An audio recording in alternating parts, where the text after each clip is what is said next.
I cut off my own hair, put it in a bag, took out the hair dye to change the color of my hair and eyebrows, poured disinfectant all over the floor, wiped away any traces I left behind, then raised a hammer and struck myself. I did all this just to make myself disappear completely and frame my husband for my murder. 6 months ago, I began preparing this plan. First, I maxed out my husband's credit cards, bought a large quantity of luxury goods and hid them to create the illusion that he was in financial crisis. Next, I took out a high-value life insurance policy on myself. I named him as the beneficiary. Then I actively befriended my pregnant neighbor. I cried to her about my husband's domestic violence and invited her over. After she used the bathroom, I collected her urine. With this sample, I could fake my own pregnancy, using my status as a pregnant woman. I portrayed myself as a vulnerable victim, with everything prepared. On our wedding anniversary, after confirming my husband had left, I began staging the murder scene. To make the plan seem more authentic,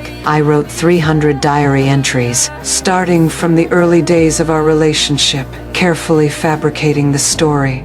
In the diaries, my husband was a debauched scoundrel, and I had long suffered abuse, living in constant fear. After finishing, I placed the diaries in the oven, baking them until they turned a perfect golden brown. To create the appearance that he had destroyed the evidence, I deliberately left clues behind, then drove off alone. Arriving in a strange city, I rented a house, waiting for my husband to be arrested for murder. Everything was going according to plan. The police found a mountain of evidence, all pointing directly at him. After I disappeared, my husband actually smiled at the media. He greeted people warmly, even posing for close-up photos with beautiful women. Faced with his wife's disappearance, he showed not a shred of worry. This bizarre behavior immediately made headlines. The media went wild, portraying him as a cold-blooded scumbag, his wife's fate unknown. Yet he remained carefree. To salvage his image, that very night, my husband held a prayer service for me. Just then, a female neighbor suddenly appeared, holding a child.